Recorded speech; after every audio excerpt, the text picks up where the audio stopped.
Merci Madame la Présidente.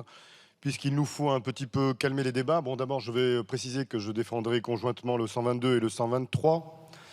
Mais pour calmer un petit peu les débats, un petit peu de pédagogie pour celles et ceux qui nous regardent et nous écoutent devant cet examen de loi particulièrement passionnant et éclairant pour nos concitoyens. Eh bien, remettons un petit peu de proportionnalité dans ce que représentent les cabinets conseils dans le coût pour les finances publiques et donc pour les contribuables qui nous regardent.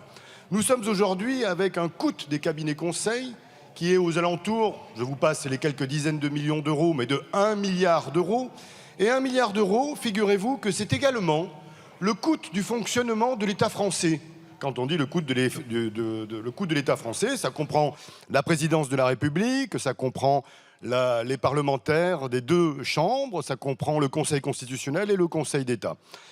Eh bien donc vous voyez, si nous faisions cette économie-là, nous pourrions doubler l'ensemble de cette représentation nationale et nous aurions 2 fois plus de députés, donc une bien meilleure représentation nationale.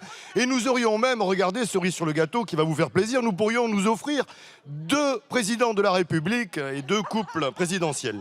Donc vous voyez, on a de quoi se faire plaisir. Maintenant, je vais revenir sur le cœur de l'amendement. Les cabinets de conseil, pour nous, doivent, dans leur transparence, dans la transparence des prestations qu'ils effectuent, ils doivent, au sein des 2 amendements que nous présentons, devoir faire une déclaration d'intérêt, bien évidemment, parce qu'il n'est pas question de faire confiance absolue dans des cabinets de conseil qui, pour prendre un exemple, donneraient à un grand syndicat agricole, par exemple, des conseils pour augmenter la productivité, en utilisant par exemple du glyphosate, et que ce même cabinet conseil ensuite fasse une prestation auprès du ministère de la Santé en leur disant, eh bien voilà, pour augmenter la santé et diminuer les risques toxiques de l'alimentation, il vous faut décroître l'usage de ce fameux glyphosate. Donc vous voyez, il y a là un conflit d'intérêts et même un paradoxe complet. Donc ces 2 amendements demandent, et pour le moins, à ce qu'il y ait une déclaration tous les 5 ans, des 5 dernières années, de tous les intérêts croisés qu'il y a pu y avoir entre les prestataires, les consultants et leurs clients publics et privés.